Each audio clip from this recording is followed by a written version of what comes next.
Hello दोस्तों, कैसे हो आप लोग। गाइज, आप लोगों को पता होगा कि जेई मेन की डेट्स आ चुकी हैं। जनवरी एंड में जेई मेन है। तो आप लोग का दोस्तों एक नेचुरल क्वेश्चन होता है कि सर अब जेई एडवांस कब होगा। तो मैंने अपने वीडियो के अंदर ये बताया था कि जेई मेन की जो डेट्स हैं वो बिल्कुल इन लाइन है जो पहले हुआ करती थी। पहले जनवरी के फर्स्ट या सेकंड वीक में एग्जाम होता था, तो वो थोड़ा सा 2 वीक पोस्टपोन्ड है because of the exam dates of across different boards. और अगर मैं जेई मेन 2 की बात करूं, बट वो बिल्कुल इनलाइन है जो पहले हुआ करता था प्री कोविड जो साइकिल है। अगर 2019 की भी मैं बात करूं तो उसी में होता था। उस केस में जेई एडवांस हमेशा थर्ड संडे ऑफ मे को होता था। तो इस बार third Sunday of May 21 of May को आ रहा है। ठीक है।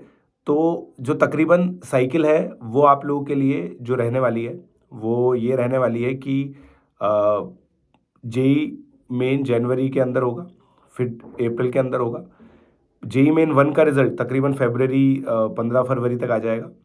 उसके बाद जेई मेन 2 का जो रिजल्ट है वो 30 अप्रैल तक आ जाएगा। 1 मई से लेकर 8 मई तक आपका रजिस्ट्रेशन होंगे। 14-15 मई को आप लोगों का एडमिट कार्ड आ जाएगा और 21 मई को आपका जेई एडवांस हो जाएगा।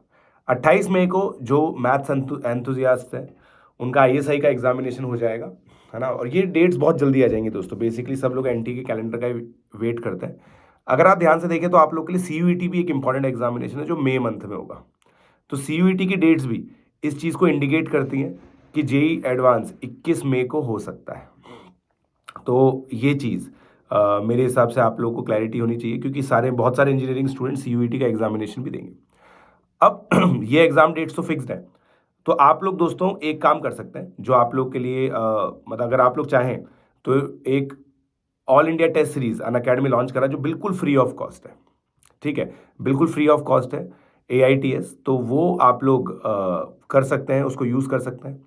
उसके अलावा 1 मंथ, 3 मंथ और 6 मंथ के सब्सक्रिप्शन की प्राइसेस हम लोगों ने स्लैश कर दिए, फिर से 30% तक स्लैश कर दिए। तो जो बच्चे जेई एडवांस तक हमारे साथ पढ़ना चाहते हैं वो पीजे लाइव कोड यूज़ करके या PJ10 भी यूज़ कर सकते हैं, अन अकेडमी का सब्सक्रिप्शन ले सकते हैं। और 1 मंथ उन बच्चों के लिए जो जेई मेन की तैयारी करना चाहते हैं वो हाईली अफोर्डेबल हो गया, 5000 रुपीज़ का केवल सब्सक्रिप्शन रह गया है। तो आप 1 मंथ का सब्सक्रिप्शन ले सकते हैं, हमारे जो रिवीजन कोर्सेज हैं उनको एक्सेस कर सकते हैं, जो हमारी टेस्ट सीरीज है अमेजिंग वो कर सकते हैं। ये खासकर उन बच्चों के लिए रेलिवेंट है जिन बच्चों का जेई का प्रिपरेशन काफ़ी अच्छा चल रहा है and they want a last minute touch.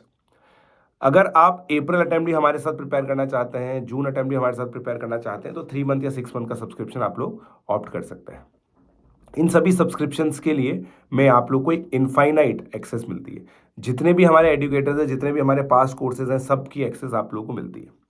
अगर आप लोग ये मान लीजिए कि कोई पर्टिकुलर टॉपिक आपका वीक है, जैसे मान लीजिए कोऑर्डिनेट ज्योमेट्री आपका वीक है, या फॉर एग्जांपल आपको ऑर्गेनिक केमिस्ट्री शरद कोठारी सर का करना है, SKM सर का करना है, PMS सर की पूरी इनऑर्गेनिक केमिस्ट्री पढ़नी है, मेरी पूरी मैथमेटिक्स पढ़नी है, कैलकुलस पढ़नी है, अलजेब्रा पढ़नी है, तो ये सब चीज़ें पॉसिबल है अगर आप अन अकेडमी का सब्सक्रिप्शन लेते हैं। तो it is a unbounded subscription, infinite subscription. You will get access of the past lectures, of the present lectures, and of the future lectures which are going to happen in as per your subscription.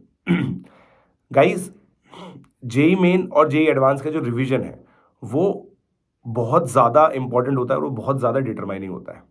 मैंने अपने जो career है उसके अंदर बहुत सारे students ऐसे देखे हैं जो टॉप 100 तक प्रोजेक्ट करते हैं दिसंबर में, मगर फाइनली वो टॉप 1000 में भी नहीं आ पाते हैं। मैंने ऐसे स्टूडेंट्स भी देखे हैं जो टॉप 1000 में नहीं होते, मगर उनका रिवीजन इतना अमेजिंग होता है कि वो टॉप 500 में लैंड कर जाते हैं, कभी कभी टॉप 100 में भी लैंड कर जाते हैं। तो आपका जो रिवीजन है ना वो बहुत ज़्यादा इंपॉर्टेंट और बहुत ज़्यादा अमेजिंग रहने वाला है अगर आप रिजल्ट के लिए सीरियस हैं। तो आप भी अपने जो रिविजन्स है ना उसी हिसाब से प्लान करें। रिवीजन अगर अनमेंटर्ड होता है और अपने हिसाब से होता है तो बहुत बड़ी दिक्कत हो जाती है। मैं आप लोग को एक बहुत छोटी सी चीज़ बताना चाहूँगा। मेरा एक स्टूडेंट था जो बहुत ज़्यादा अच्छा कर रहा था, KUPY में भी उसने बहुत अच्छा किया था, बट फाइनली वो 3-4 महीने के लिए डिस्कनेक्ट हो गया क्योंकि उसकी प्रॉब्लम्स अलग थी, मेरा रिवीजन प्रोग्राम अलग चीज़ बोल रहा था। तो उसने ज्वाइन नहीं किया और फिर फाइनली उसका सिलेक्शन नहीं हुआ। अब मैं ये नहीं कहूँगा कि केवल इस वजह से ब्लेम कर रहा हूँ मैं कि यार उसने मेरा रिवीजन प्रोग्राम फॉलो नहीं किया। मैं बस ये चीज़ बोल रहा हूँ कि अगर वो कनेक्शन में रहता ना, कांटेक्ट में रहता, तो कुछ ना कुछ अच्छी चीज़ें उसको पता चलती इसे। जब आप टीचर के सानिध्य में रहते हो, टीचर की मेंटरशिप में रहते हो ना, तो आप लोगों को करेक्ट पाथ हमेशा पता चलता है, क्योंकि आप लोगों को कोई एक्सपीरियंस नहीं है आईआईटी निकालने का, राइट? आप लोगों ने पहले कभी आईआईटी निकाला नहीं है, जेईई मेन नहीं निकाला है, कुछ बच्चों ने निकाला होगा, ड्रॉप कर रहे होंगे तो, बट उन्होंने इतना अच्छे से नहीं निकाला। तो इसलिए मैं आपको हमेशा ये चीज़ कहूँगा कि कोशिश कीजिए किसी ना किसी तरह की मेंटरशिप में रहें।